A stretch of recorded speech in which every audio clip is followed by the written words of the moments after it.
3-4 दिन के अंदर देखा है कि ये 3-4 दिन के अंदर मैंने देखा कि ये गांव में स्थिति खराब हो गई है और जो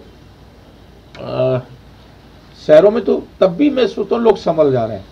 उत्तराखंड के मंत्री के आंसू बता रहे हैं कि बेबसी कितनी ज़्यादा है, लाचारी कितनी ज़्यादा है। ये महज एक कैबिनेट मंत्री के आंसू नहीं हैं, बल्कि इन आंसुओं के साथ उत्तराखंड की सरकार के दावे भी बह रहे हैं। वो दावे जो बेहतर स्वास्थ्य सेवाओं को लेकर किए जा रहे हैं, वो दावे जो उत्तराखंड में महामारी से लड़ने के लिए बेहतर इंतजाम को लेकर किए जा रहे हैं, वो दावे जो ट्रेस टेस्ट और ट्रीट को लेकर किए जा रहे हैं, वो दावे जो वैक्सीनेशन समेत तमाम मुद्दों को लेकर किए जा रहे हैं। लेकिन हकीकत यही है कि हालात बहुत गंभीर हैं और इन गंभीर हालातों के बीच एक मंत्री के आंसुओं ने सारा सच बयां कर दिया, पूरी की पूरी हकीकत बता डाली। अभी हम लोग सब लोग मतलब कभी बार ऐसा विचलित मन हो जाता है कि कई बार लगता है कि इसके 4 दिन पहले जिस व्यक्ति से मिले थे अचानक वो नहीं रहा और रोज ऐसे बुरे समाचार मिल रहे हैं कि जिससे कई बार मन बहुत खराब हो रहा है। मतलब ऐसा लग रहा है कि पता नहीं क्या होगा। मंत्री के इन आंसुओं को और उनकी भावनाओं को सिर्फ सियासत से जोड़कर नहीं देखा जा सकता, लेकिन ये भी तो सच है कि अगर एक मंत्री इतना लाचार नजर आ रहा हो जब उसको ही ये पता नहीं हो कि क्या होने वाला है, तो समझा जा सकता है कि जनता की बेबसी कितनी ज़्यादा होगी। जो लोग अपनों को खो रहे हैं उनका दर्द और तकलीफ कितनी ज़्यादा होगी। एक दुखद घटना है कि हम बहुत अपने लोगों को जिनके साथ बहुत सारी यादें हैं और मैं पहली बार मैं सोचूं कि हर घर में किसी के हर घर में कुछ न कुछ हमको ऐसा सुनाई दे रहा है कि उसके उस रिश्तेदार ने दम तोड़ दिया, उसको व्यक्ति मर गया। ये निश्चित रूप से हमारे लिए एक दुखद घटना है कि कैसे इतने सारे हम लोगों ने अपने कार्यकर्ता, इतने सारे